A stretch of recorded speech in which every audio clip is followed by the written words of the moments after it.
اللهم صل على محمد وآل محمد. لا حول ولا قوة إلا بالله العلي العظيم. أعوذ بالله من الشيطان اللعين الرجيم. بسم الله الرحمن الرحيم.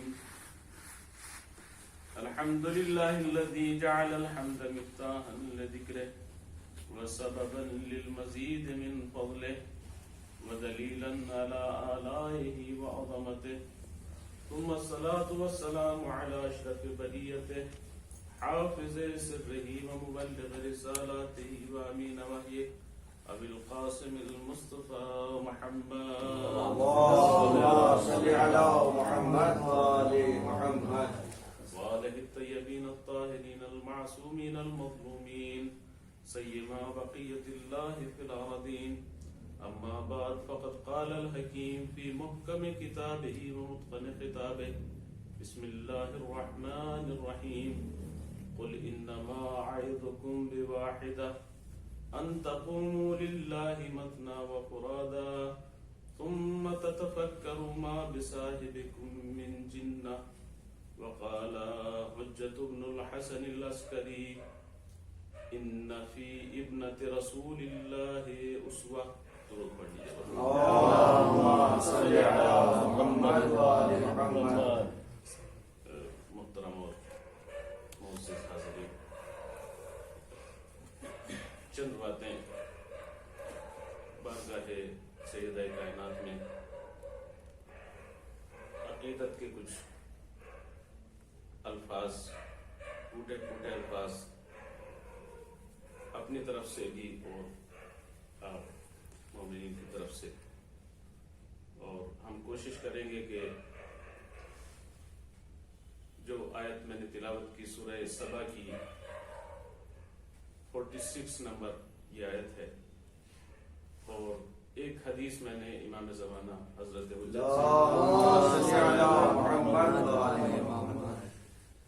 دو تین باتیں انہی آیات اور حدیث کے ذیل میں انشاءاللہ آپ حضرات کے سماعتوں کے حوالے کی جائے گی. لیکن سب سے پہلے ہم آج کی یہ عظیم المناک تاریخ اور اس کی سوگواری اور عزاداری جو اس کے وارث حقیقی ہیں ان کی خدمت میں تعزیت اور تسلیت پیش کرتے ہیں، اور دعا کرتے ہیں کہ آج کے اس عظیم سوگ کے دن میں جن بیوی سے متعلق یہ دن ہے، ان کے صدقے میں، ان کے طفیل سے ہمیں یہ توفیق عطا فرما کہ ہم ان کی معرفت، ان کی شناخت اور ان کی سیرت کو اپنانے کی کوشش کر سکیں. اور یہ جو ایام آتے ہیں، اس طرح کی جو تاریخیں آتی ہیں، ان کا ایک اہم فلسفہ یہی ہوتا ہے کہ ہم ائمہ کو یاد کریں، ان کی سیرت کو پہچانیں، اور پھر اسی سیرت پہ ہم چلنے کی کوشش کریں. یہ تجدید عہد کا وقت ہوتا ہے. ائمہ کی ولادت اور شہادت کے ایام میں جو ہم مل کے بیٹھتے ہیں، گفتگو کرتے ہیں، یہ در واقع اپنے امام اور اپنے ائمہ سے تجدید عہد کرنا ہوتا ہے، عہد و پیمان کو دوبارہ سے رینیو کرنا ہوتا ہے. سورہ سبا کی آیت جس کی میں نے تلاوت کی، اس میں خداوند عالم یہ ارشاد فرما رہا ہے: قل انما اعظکم بواحدہ. اے میرے حبیب، خطاب ہے پیغمبر سے کہ آپ کہہ دیجئے انما اعظکم بواحدہ، میں فقط تم سے ایک نصیحت کرتا ہوں. انما کی جو لفظ ہے یہ آیت تطہیر کی ابتدا میں بھی آئی ہے، وہاں بھی یہ معنی لیا گیا کہ فقط اور فقط اللہ کا ارادہ یہ.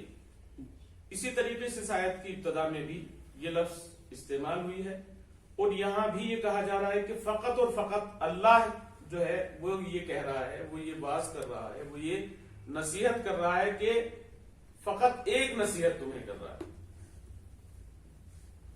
ان تقوموا للہ مثنی و فرادا. نصیحت کیا ہے؟ نصیحت یہ ہے کہ تم قیام کرو، تم کھڑے ہو جاؤ. مثنی دو دو کر کے کھڑے ہو جاؤ، وفرادا اور ایک ایک کر کے کھڑے ہو. یہ آیت کا خلاصہ جو میں نے عرض کیا ترجمے کے طور پر. آپ اس میں غور و فکر کرنا وہ بہت اہم ہے. قرآن میں یوں تو متعدد جگہ پر خداوند عالم نے یہ کہا ہے کہ غور و فکر کرو، لیکن خود اس آیت میں بھی یہ لفظ آیا ہے کہ ثم تتفکروا، اس کے بعد اللہ کے لیے قیام کر لو، اس کے بعد غور و فکر کرو. المیہ ہے ایک ہماری قوم کا خاص طور پر کہ ہم قرآن کی تلاوت کرتے ہیں، اہل بیت کے ذکر کرتے ہیں، لیکن اس میں غور و فکر نہیں کرتے. جس طریقے سے قرآن ہے ایسے ہی اہل بیت کا ذکر ہے. ایک قرآن ناطق ہے، قرآن صامت ہے. تو ہمیں جس طرح خدا نے دعوت دی ہے قرآن میں غور و فکر کی، اسی طریقے سے ذکر اہل بیت میں بھی ہمیں غور و فکر کرنا چاہیے. اور ذکر اہل بیت میں غور و فکر نہ کرنے کا نتیجہ آپ ہم اپنی قوم میں دیکھ رہے ہیں. جہاں ذکر اہل بیت میں شور شرابہ کیا جاتا ہے، جہاں ہنگامہ آرائیاں ہوتی ہیں، وہاں پہ غور و فکر نہیں ہوتا. اور ظاہر ہے ذکر اہل بیت میں بھی یا تو قرآن کی تلاوت ہے یا احادیث کو بیان کیا جاتا ہے. اس کے علاوہ تو کچھ بھی نہیں ہوتا. اور اگر کوئی کچھ اس کے علاوہ کہتا ہے تو پھر اس کی بات کا کوئی اعتبار نہیں. تو ہمیں دونوں چیزوں میں غور و فکر کی دعوت دینا چاہیے. اور یقیناً وہ مجالس اور وہ ہماری گفتگو کہ جس میں غور و فکر کی دعوت نہ ہو، ایسی گفتگو، ایسی مجالس جو ہے فائدے کے بجائے نقصان دہ، جو ہماری قوم اس نقصان کو دیکھ رہی ہے. تو قرآن یہ ایک آیت ہے، اور قرآن کی ایک ایک آیتیں ایسی ہیں. بہرحال جسارت کر رہا ہوں، بزرگوں کے سامنے پڑھا لکھا مجمع ہے، کہ ایک ایک آیت قرآن کی ایسی ہے کہ اگر اس میں غور و فکر کیا جائے تو انسان کی زندگی کو بدلنے کے لیے کہا. اور بتایا جاتا ہے کہ یہی آیت سورہ سبا کی جو آیت میں نے تلاوت کی، یہی آیت امام خمینی کی زندگی میں اس آیت کی بہت بڑی تاثیر ہے. جس آیت نے امام خمینی کی زندگی میں بہت بڑا اثر پیدا کیا، یعنی ایک بدلاؤ کیا ہے کہ ان تقوم للہ، اللہ کے لیے کھڑا ہو جائے. مسنا و فرادا، اللہ کے لیے قیام کرے، چاہے ایک ہو. یعنی اگر ہم خیال مل رہا ہے، اگر کوئی ساتھی مل رہا ہے اللہ کے لیے قیام کرنے میں، اگر تمہیں ساتھی مل رہا ہے ٹھیک ہے، لیکن اگر ساتھی بھی نہیں مل رہا ہے تو اکیلے کھڑے ہو جاؤ. اللہ کے لیے اگر قیام کر رہے ہو تو یہ مت سوچو کہ میں اکیلا ہوں. قرآن نے یہ ہمیں ایک لائن دی، یہ بتایا کہ اگر تمہیں راہ خدا میں، اللہ کی راہ میں کھڑا ہونا ہے اور تمہیں کوئی ہم خیال نہیں مل رہا ہے، تمہیں کوئی ساتھی نہیں مل رہا ہے، تو خبردار تنہا سوچ کے بیٹھے نہ رہ جانا، بلکہ اگر تنہا بھی ہو، اکیلے بھی ہو تو قیام کرو اللہ کے لیے. اور جس زندگی میں اللہ کے لیے قیام نہیں وہ زندگی نہیں. اور یہی سے بزرگوں کے سامنے یہ عرض کر رہا ہوں کہ جس قوم میں قیام للہ نہیں ہے وہ ذلیل و رسوا ہوتی. یہ آپ یعنی اگر ہسٹری کو دیکھیے، قوموں کی ہسٹری اور ان کی تاریخ کو دیکھیے، تو جس قوم میں قیام للہ ختم ہو جائے، اللہ کے لیے کھڑا ہو جانا، ایسی قومیں جو ہیں ذلت اور رسوائی کا سبب ہوتا ہے. بی بی سیدہ کائنات نے جو خطبہ دیا ہے اس میں ایک فقرہ ہے، اور وہاں فلسفہ احکام اور تمام دین کے فلسفے کو جہاں بیان کیا گیا، ایک فقرہ آپ نے جہاد کے بارے میں فرمایا. آپ فرماتی ہیں کہ الجہاد اذن للاسلام، جہاد اسلام کو عزت بخشتا ہے، شرف بخشتا ہے. یعنی اسلامی اور مسلمانی عزت کے لیے جہاد تم پر فرض کیا گیا. اور آپ محسوس کریں اس بات کو کہ یہ قیام للہ در واقع جو ہم انبیاء کی زندگی میں بھی دیکھتے ہیں. آیت کے آخری حصے میں یہ کہا گیا ہے ثم ان تقوموا للہ مثنی و فرادا ثم تتفکروا، اس کے بعد غور و فکر کرو. یعنی پہلے قیام کر لو، اس کے بعد غور و فکر کرو. اللہ اکبر. یہ عظمت ہے اس آیت کی کہ ہمیں جہاں دوسرے مقام پہ یہ کہا گیا ہے کہ تمہیں پہلے غور و فکر کرنا ہے، سوچنا ہے، اور اس کے بعد تمہیں کوئی عمل انجام دینا ہے. لیکن جب قیام للہ کی بات آتی ہے، اللہ کے لیے قیام کی بات آتی ہے، تو وہاں پہ یہ کہا گیا کہ پہلے قیام کر لو، اس کے بعد غور و فکر کرو. اللہ. اور اس کے بعد آیت جو آگے بڑھ رہی ہے وہاں کہا جا رہا ہے کہ ما بصاحبکم من جنہ، یہ تمہارا ساتھی، رسول کی طرف خطاب کر کے لوگوں سے کہا جا رہا ہے کہ یہ تمہارا ساتھی، یہ تمہارا نبی، اس میں کسی طرح کی کوئی دیوانگی نہیں ہے. پیغمبر کو لوگ دیوانہ جو کہا کرتے تھے، کس لیے کہا کرتے تھے؟ انبیاء کی اور جو تاریخ آپ کے سامنے ہے اس میں آپ نے دیکھا ہوگا جناب ہود کے لیے ملتا ہے سورہ اعراف میں غالباً کہ ان لنراک فی صفاحۃ، جو قوم کے بڑے بڑے لوگ ہوا کرتے تھے تو وہ یہ کہتے کہ تم اکیلے اللہ کے لیے کام کرتے پھر رہے ہو، تم تو ہمیں دیوانے لگتے ہو، تم تو ہمیں مجنون لگتے ہو. یعنی یہ تہمتیں، یہ تانے انسان کو ملتے ہیں جب وہ اکیلا اللہ کے لیے کھڑا ہوتا ہے. اور انبیاء کی شان یہ تھی کہ اگر انہیں کوئی ساتھی نہیں ملتا تھا وہ تنہا کھڑے ہو جاتے. آپ نے دیکھا جناب ابراہیم کہ تنہا اس کفر کے پورے قلعے کو مسمار، تنہا ایک بت شکن نے پورے کفر کے قلعے کو، شرک کے قلعے کو مسمار کیا. تو نبی اگر اکیلا بھی ہوتا تھا تو قیام کرتا تھا. انبیاء کی یہ شان نہیں. اور فرمایا آیت میں یہ بتایا جا رہا ہے کہ ثم تتفکروا ما بصاحبکم من جنہ، تمہارے اس ساتھی میں، تمہارے اس پیغمبر میں کسی طرح کی کوئی صفاحت اور دیوانگی نہیں ہے، بلکہ یہ اللہ کے لیے قیام کر، تم یہ سمجھتے ہو. اور پیغمبر اکرم کی زندگی میں اچھا یہ اتنی عظمت پیغمبر اکرم کی کہ 1,24,000 انبیاء کے بعد پیغمبر کے ذریعے یہ دین کی تکمیل ہو رہی ہے. وہ قرآنی نظام، وہ اللہ کا ایک عالمی زندگی گزارنے کا ایک دستور، نظام حیات، دستور زندگی، جس کو پیغمبر اکرم نے مکے سے ہجرت کرنے کے بعد مدینے میں اس طریقے سے لوگوں کے درمیان پیش کیا کہ وہاں پہ ایک مکمل اسلام کا تصور، کہ جہاں قرآن کا یہ حکم ہے ان الحکم الا للہ، حکومت فقط اور فقط اللہ کی ہے. انسان کی حکومت اسلامی نقطہ نظر سے انسان کے اوپر نہیں ہے. یعنی انسان کے اوپر اگر کسی کو حکومت کرنے کا حق ہے تو فقط اور فقط خدا کو، مالک کو ہے، خالق کو ہے. اس کے علاوہ کسی کو انسان کے اوپر حکومت کرنے کا حق نہیں ہے. اور اس نقطۂ نظر سے یہ پہلی وہ حکومت تھی جو مدینے میں آپ نے قائم کی، پیغمبر اکرم نے، جو 10 سالہ حکومت، کہ جس میں قانون بھی اللہ کا اور نمائندہ اور حاکم بھی اللہ کی طرف سے.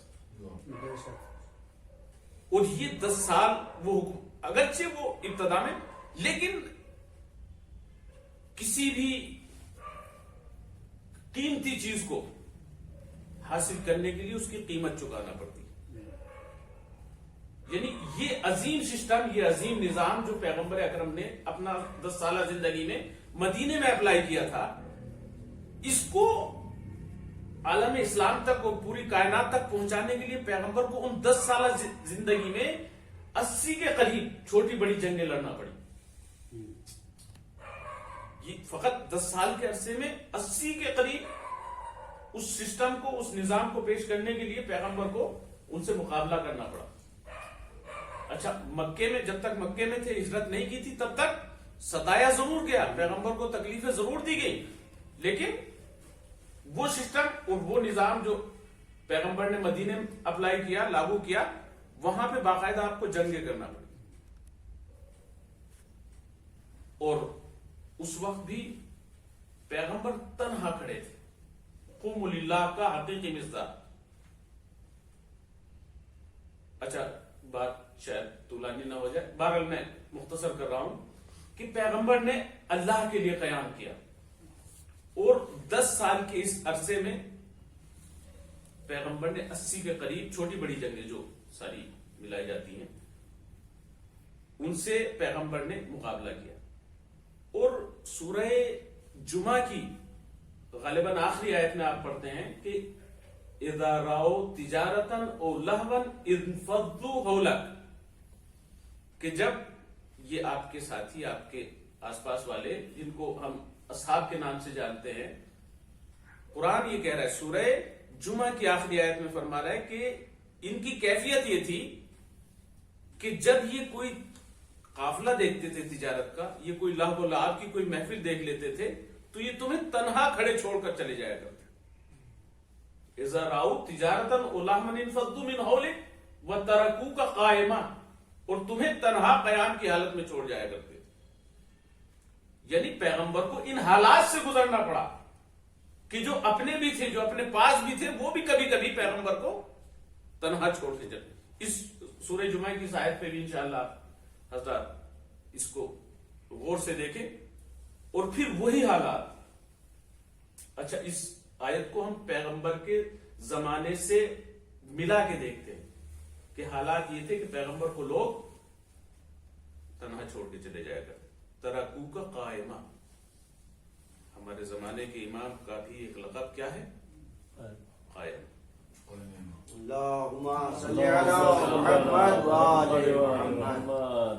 اگر اس آیت کو ہم اپنے زمانے سے ملا کے دیکھیں کہ اذا راؤ تجارتن او لہون, کہ جب یہ چاہنے والے, جب یہ ماننے والے, جب یہ محبت کا دعویٰ کرنے والے, محبت کا دم بھرنے والے صبح سے شام تک اپنی اپنی مصروفیتوں میں مصروف ہیں, وَتَرَكُوكَ قَائِمًا, اور وہ تنہا ہے, وہ اکیلا ہے, وہ غیبت کی غربت میں یہ کہ تنہا ہے, وہ قائم ہے, وہ قائم للہ ہے. اچھا ایمان تنہا کب ہو جاتا ہے؟ جب لوگ قیام للہ نہ کریں, جب اس آیت کی طرف انسانوں کی توجہ نہ ہو, جب چاہنے والوں کی توجہ کہ تمہیں تنہا بھی کھڑا ہونا ہے, اور اگر کوئی ہم خیال مل جائے تو ہم خیال کے ساتھ کھڑا ہوں. یہ پھر پیغمبر کی زندگی کے بعد سب سے پہلا جو عظیم قیام واقع ہوا ہے وہ بی بی سیدہ کائنات جناب فاطمہ زہرا. سب سے بڑی قربانی اور سب سے بڑا قیام بی بی سیدہ نے کیا.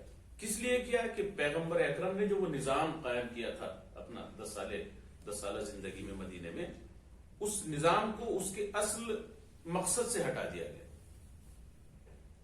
یہاں اگرچہ قانون اللہ کا تھا بظاہر, لیکن اس نمائندہ الہی کو کہ جس کو غدیر میں پیغمبر نے پہچانوایا تھا, اس کو اس طریقے سے یکو تنہا کر دیا گیا, اتنا اکیلا کر دیا گیا اس کو.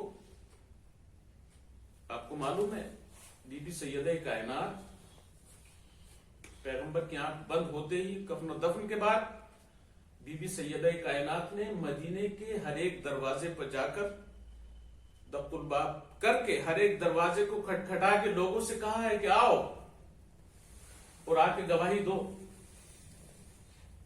میں نے دیکھا کہ روایت میں ہے کہ 40 دن تک بی بی مستقل برابر, یعنی آپ یہ اگر خالی 75 دن یا 95 دن اگر اس پہ غور کر لیں کہ بی بی نے کس عالم میں یہ دن گزارے ہیں پیغمبر اکرم کے بعد, تو واقعا انسان کا کلیجہ پھٹ جاتا کہ اتنی عظمتوں والی بی بی کہ جس کے دروازے پر پیغمبر اکرم 6 مہینے تک، عالم اسلام کی تمام کتابوں نے یہ بات لکھی کہ 6 مہینے تک صبح کی نماز سے پہلے پیغمبر آتے تھے اور دروازے سیدہ پہ کھڑے ہو کر یہ کہا کرتے تھے السلام علیکم یا بیت النبوہ. اچھا پیغمبر سلام کر رہے تھے اس دروازے پر، کیا پیغمبر کو کسی نے نہیں دیکھا تھا کہ کتنی عظمتوں والا دروازہ ہے؟ یقیناً دیکھا تھا. اور آج علی گھر کے اندر ہیں، 3 یا 4 دن کے بعد لوگ آ گئے کہ ہمیں بیعت چاہیے. ایک بڑی تعداد میں لوگ آئے در سیدہ پر. بی بی چونکہ حالات سے آگاہ تھی اور نقل بات جب کیا تو مولا کائنات اٹھ کے جانا چاہتے،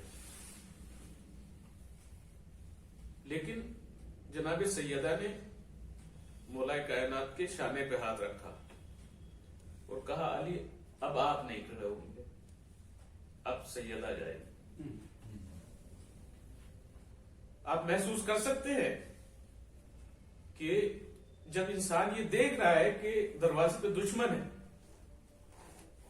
کائنات کی وہ عظیم ترین ہستی، وہ عظیم ترین امام کہ جس نے خواتین کا احترام کرنا ہمیں سکھایا، کیا وہ اپنے گھر کی عزت، اپنے گھر کی ناموس کو اس دروازے پہ بھیج دے گا؟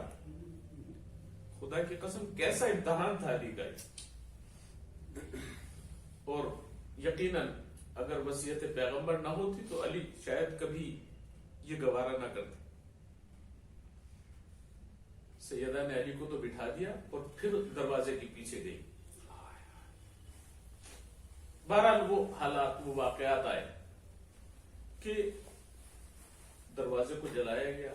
سیدہ کو وہ ان تکالیف سے گزرنا پڑا. ان تکالیف سے ایک امام کو کیوں گزرنا پڑتا، اس کو ہم محسوس کریں. آج ہمارے زمانے کا امام پردہ خیمہ یکو تنہا ہے.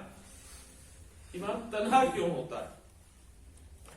کہ جب چاہنے والے قیام للہ نہ کریں، جب اللہ کے لیے نہ کھڑے ہو جائیں. قیام نہیں ہوتا تو پھر سکوت ہوتا ہے، پھر خاموشی ہوتی. اور خدا کی قسم جو ایک خاتون کی عظمت، جو ایک خاتون کا احترام اسلام نے انسان کو دیا ہے، وہ آپ کہیں بھی نہیں دیکھ سکتے.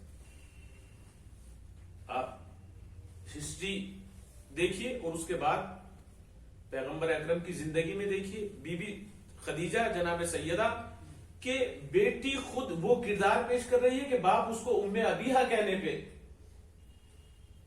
اس کو ام ابیہا کہہ رہا. یہ سیدہ کا کردار تھا. اور پھر ایسا نہیں ہے کہ یہ خالی اپنے گھرانے کی ناموس کے لیے، بلکہ ہر خاتون کا وہ احترام. آپ کو ایک واقعہ یاد دلا دوں میں. مولائے کائنات کا جو ظاہری دور حکومت رہا اور آپ نے اپنی حکومت منتقل کی ہے کوفے میں،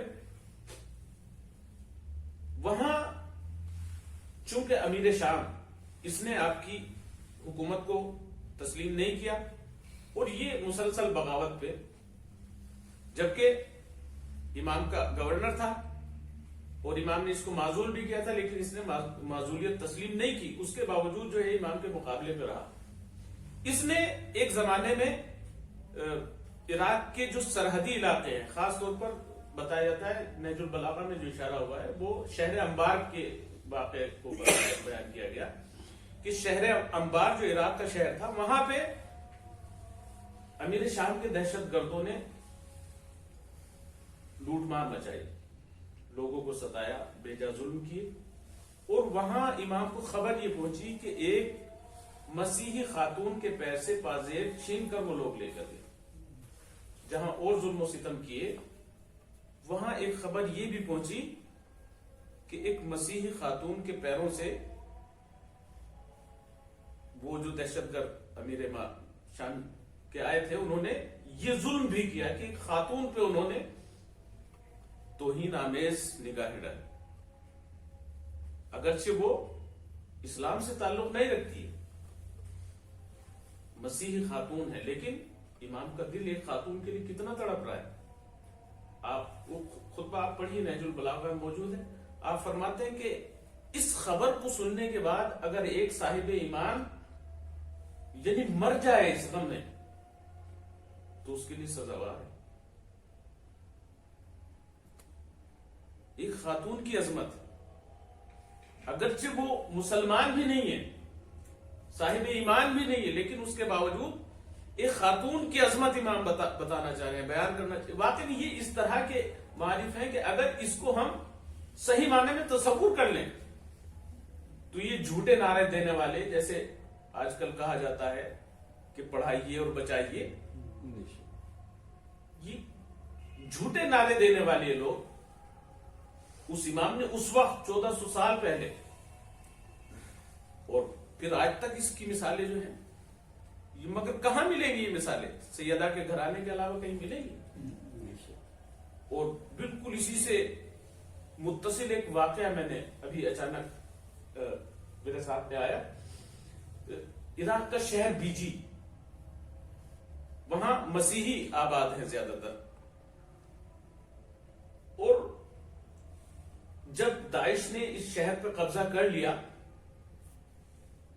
تو قدس کمانڈر شہید قاسم سلیمانی، خداوند عالم ان کو درجات کو بلند فرمائے، یہ اس شہر میں پہنچے اور انہوں نے اس منحوس داعش کے قبضے سے اس کو آزاد کرایا.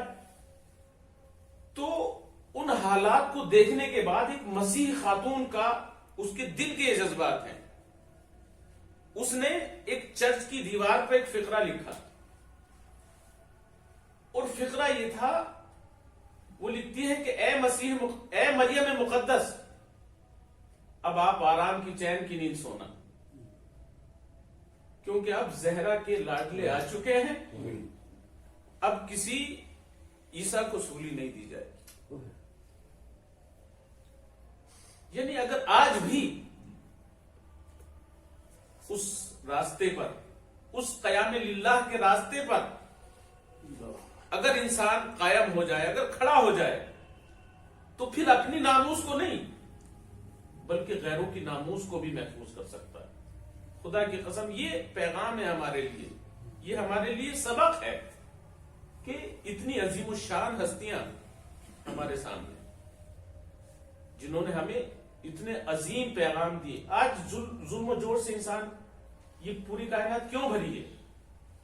کیوں ہم نے عدل و انصاف کے جو منارے تھے ان کو ہم نے چھوڑ دیا ہے، ان کو ہم نے یاد نہیں کیا، ان کے راہ و روش کو ہم نے چھوڑ دیا ہے. ان کو ہم اگر یاد بھی کرتے ہیں تو ایک سرسری یاد ہے، ان کی زندگی سے ہم کتنا پیغام لیتے ہیں. یہ اس طرح کے اصول اور اس طرح کے دستورات ہیں کہ ایک ایک دستور انسان کی زندگی بدلنے کے لیے کافی ہے. مولا امام زمان حضرت آپ فرماتے ہیں کہ میری جدہ رسول اللہ کی بیٹی، ان کی زندگی میں میرے لیے نمونہ ہے، وہ ان کی زندگی میرے لیے آئیڈیل ہے. آپ کے زمانے کا امام جو کائنات کو عدل و انصاف سے بھرنے والا ہے، جو ظلم و جور سے اس بھری ہوئی کائنات کو انشاءاللہ عدل و انصاف سے بھرے گا، وہ یہ فرماتا ہے کہ رسول اللہ کی بیٹی میں میرے لیے آئیڈیل، یعنی رسول اللہ کی بیٹی میرے لیے آئیڈیل کریکٹر ہے. کیا عظمت والی بی بی ہے. مولا امام حسن عسکری علیہ الصلوۃ والسلام فرماتے ہیں کہ ہم سب کی سب حجت خدا ہیں، اللہ کی طرف سے ہمیں حجت بنا ہے، لیکن ہم سب کے اوپر جو حجت ہیں وہ سیدہ کائنات بی بی فاطمہ زہرا. تو یہ بی بی جو خود ائمہ کے لیے آئیڈیل کریکٹر رکھتی ہے، جو اسوہ ہے، جو نمونہ ہے، اتنی عظمتوں والی بی بی ہے کہ جب دیکھا کہ مدینے میں کوئی ایک بھی، ہر ایک کے دروازے کو کھٹکھٹایا، ہر ایک گھر پہ گئی اور کس عالم میں گئی ہیں؟ روایت نے بتایا ہے کہ 18 سال کی خاتون اور عصے کے سہارے سے اپنے دونوں بچوں کے ہاتھوں کو پکڑا، مولا کائنات بھی ساتھ ہیں، مدینے کے ہر ایک دروازے پہ جا کے دخل باب گئے۔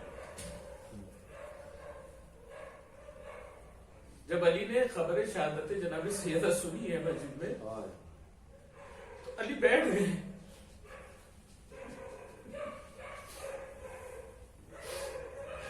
علی کھڑے نہیں رہ سکے۔ اچھا، کبھی آپ نے سوچا کہ علی جو کائنات کا بہادر ترین، شجاع ترین شخص، کیا اس میں اتنی قوت نہیں تھی؟ لیکن امام تنہا ہے، امام اکیلا ہے، اتنا اکیلا کہ فقط ایک دفاع کرنے والا، ایک ڈیفنس کرنے والا سیدہ، اور اب اگر وہ بھی ساتھ چھوڑ کے چلا جائے، علی کو غم یہی تھا۔ علی نے مرثیہ پڑھا، اسی چیز کا مرثیہ پڑھا جناب سیدہ کے تابوت پر،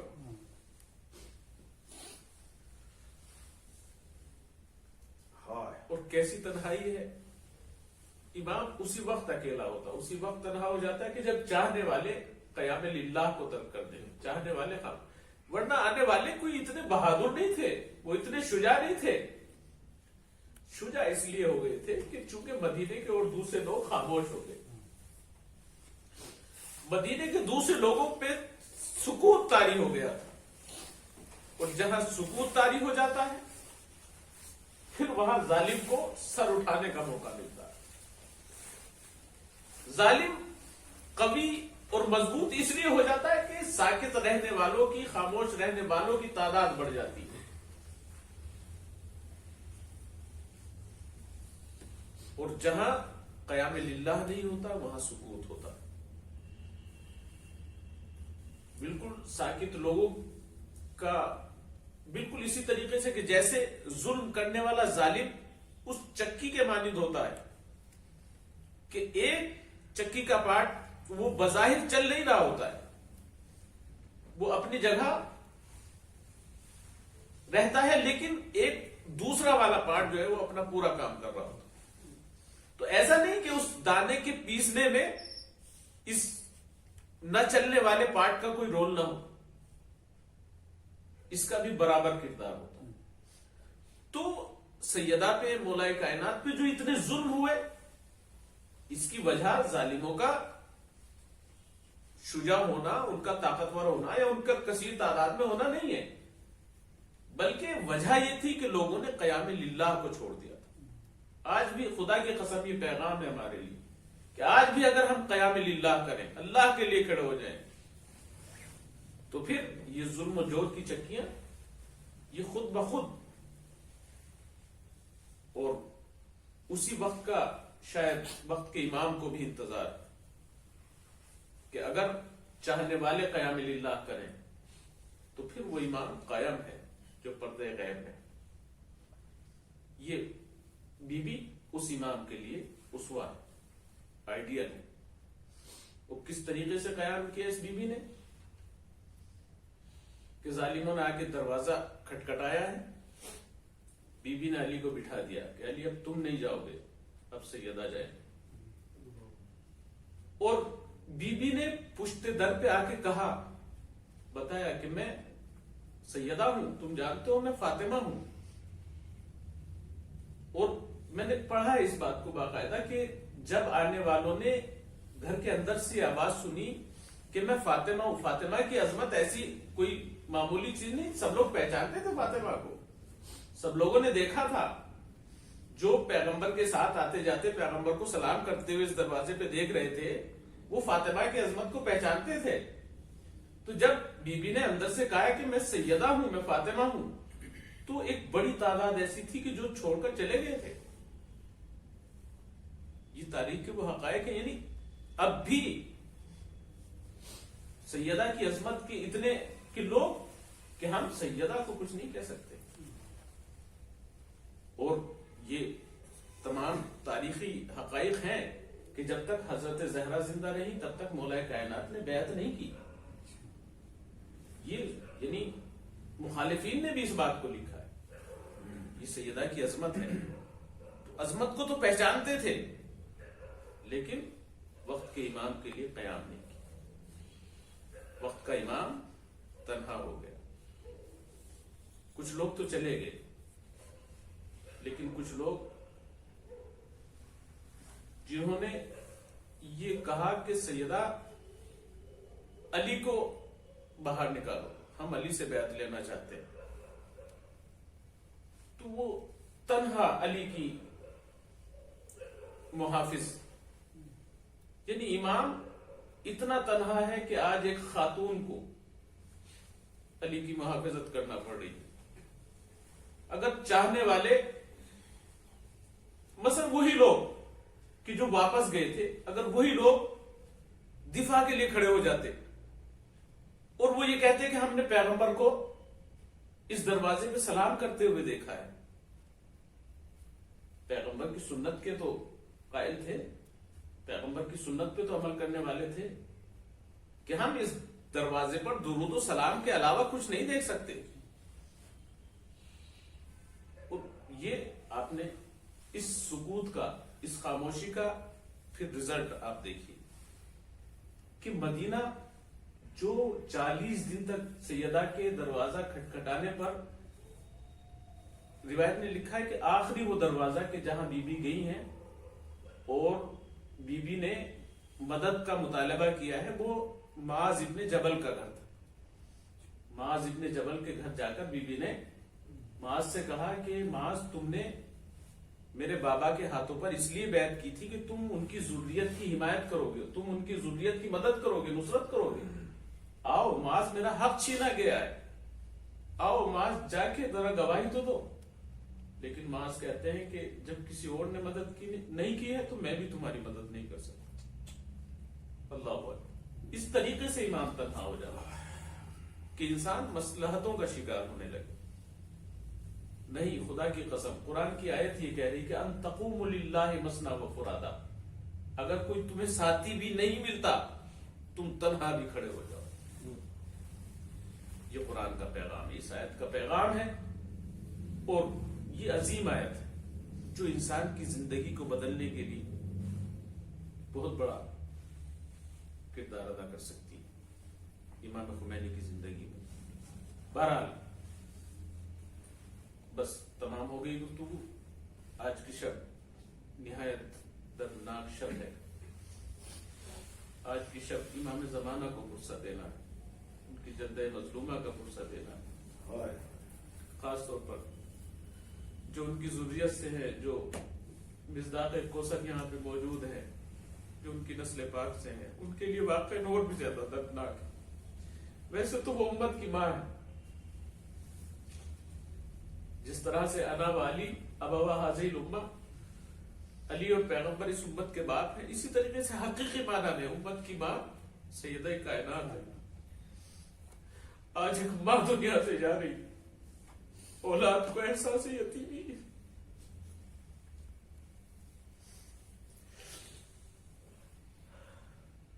اور ان 40 دنوں میں یا 95 دنوں میں جب تک پیغمبر کے بعد بی بی زندہ رہی, عجیب حالات تھے مدینے کے. مدینے والوں نے کسی نے ساتھ نہیں دیا, کسی نے مدد نہیں کی. علی اتنے تنہا ہے. علی باہر جاتے ہیں, لوگوں کی نظریں علی جو تمام جنگوں میں پیغمبر کا حامی و نصرت رہا ہو, ناصر رہا ہو, اس علی کو پیغمبر کی زندگی میں کس نظروں سے دیکھا جاتا تھا, اور پیغمبر کی زندگی کے بعد کس طرح لوگوں نے اپنی نظروں کو بدل دیا تھا. کچھ حالات یعنی مولا کائنات کا تنہا اور تنہا حامی و ناصر فقط سیدہ کائنات تھی. بی بی سے بیٹھ کر علی گفتگو کرتے تھے, حال دل بیان کرتے تھے. کچھ باتیں بتایا کرتے تھے لیکن ساری باتیں نہیں بتایا کرتے تھے.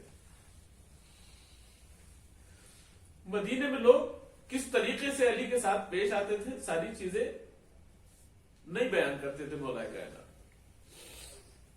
اور کسی نے بی بی سیدہ کائنات کو بتا دیا, شاید غالباً سلمان نے بتایا کہ بی بی اب لوگوں کا عالم یہ ہے کہ علی کو کوئی سلام نہیں کرتا. ایک دن علی جب گھر میں داخل ہوئے تو علی نے دیکھا کہ سیدہ سر کو جھکائے بیٹھی ہے اور رو رہی ہے. یہ تنہا علی کا محافظ پیغمبر کی اکلوتی بیٹی. علی نے سیدہ کو روتے ہوئے دیکھا اور کہا بنت رسول مصیبتوں کے دن ہیں, ختم ہو جائیں گے. بی بی رویا نہیں کرتے. ایک مرتبہ سیدہ نے سر کو اٹھایا اور کہتی ہے اے علی میں اپنی مصیبتوں میں نہیں رو رہی ہوں, علی میں آپ کی تنہائی میں رو رہی ہوں. علی میں نے سنا ہے کہ مدینے میں تمہیں لوگ سلام بھی نہیں کرتے ہیں.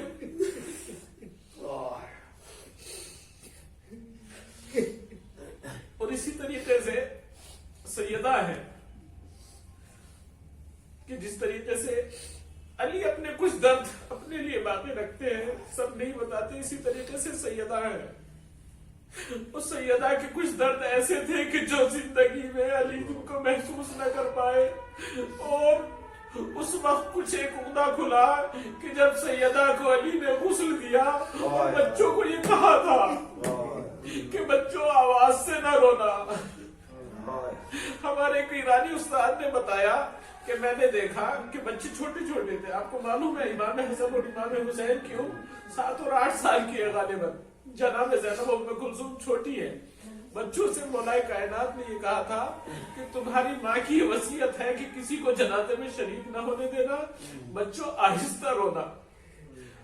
استاد فرماتے ہیں کہ جب بچے رو رہے تھے تو بچے چونکہ گریے کو برداشت نہیں کر سکتے تھے تو آستین منہ میں دبا لیا کرتے تھے.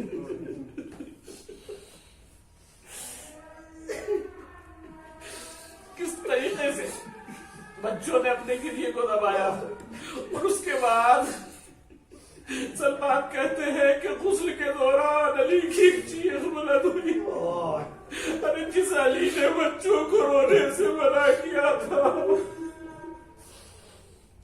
سلمان نے پوچھا اے علی ارے کس چیز نے رلا دیا؟ علی کہتے ہیں سلمان ارے سیدہ نے نہ بتایا, اس دنیا سے زخمی پہلو لے کر ٹوٹی ہوئی پسلیاں لے کر سیدہ چلی گئی. اللہ اکبر. بس جو آخری گفتگو کے جملے ہیں, سیدہ کو غسل و کفن دیا جا چکا اور علی نے فرمایا بچوں آؤ ہلکو تزودو, بچوں آؤ اپنے ماں کا آخری دیدار کر لو. ایک ایک کر کے بچے آئے. روایت میں لکھا ہے کہ ایک بچے نے اپنے آپ کو ماں کے سینے سے لپٹا دیا. حسن ماں کے سینے سے لپٹے ہیں, حسین ماں کے قدموں سے لپٹے ہیں. اور ایک مرتبہ حسن کہتے ہیں اے اماں آپ جب نانا رسول خدا کی خدمت میں جانا تو ہمارا سلام کہنا اور کہنا کہ آپ کے نواسے آپ کے بعد یتیم ہو گئے. ارے یہ جملہ سننا تھا. علی کہتے ہیں میں خدا کو گواہ جان کے کہتا ہوں کہ فاطمہ کے جنازے سے ایک حرکت ہوئی, بندے کفن کھل گئے, تو ہاتھ نمودار ہوئے, اپنے بچوں کو اپنے سینے سے لگایا. ارے شاید یہی وجہ تھی کہ سیدہ کہتی ہو اے حسن اے حسین اپنے آپ کو یتیم نہ کہنا. انا للہ و انا الیہ راجعون.